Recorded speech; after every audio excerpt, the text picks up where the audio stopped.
Hello students, welcome to our YouTube channel EnviroSci Simplified। Students, आज हम अपने सबसे पहले लेक्चर के बारे में पढ़ेंगे environmental studies, scope and importance.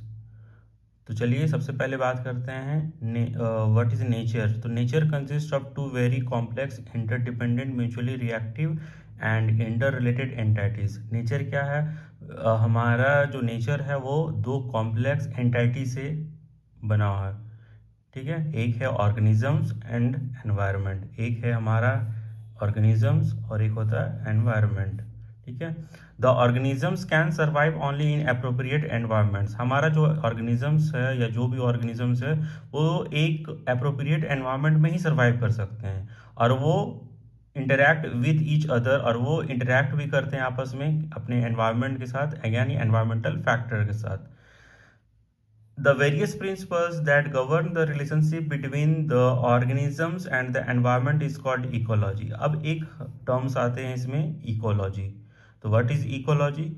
तो इकोलॉजी बेसिकली इकोलॉजी जो टर्म है वो बेसिकली ग्रीक वर्ड से ड्राइव्ड हुआ है। ग्रीक वर्ड्स, एक ओइकोस और एक लोगोस। देखिए है ना यहाँ पे लोगोस।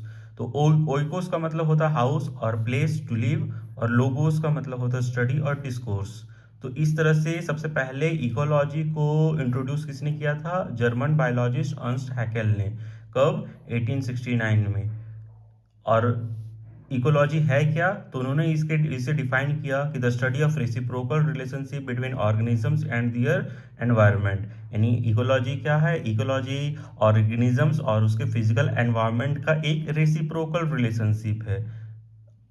और इकोलॉजी को फिर हम और एक तरीके से डिफाइन कर सकते हैं कि ecology is a branch of biology that deals with the study of interactions between organisms and environment. यानी इकोलॉजी बायोलॉजी का एक ऐसा ब्रांच है जिसमें हम स्टडी करते हैं। क्या स्टडी करते हैं? Interactions of organisms and environment. यानी ऑर्गेनिज्म जो है वो अपने एनवायरनमेंट के साथ कैसे इंटरैक्ट करते हैं।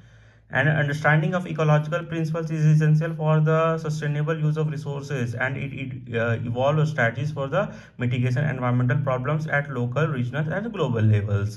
अब बात करते हैं कि environment क्या होता है। सबसे पहला हमारा समझने का जो टॉपिक है वो है environment। What is environment?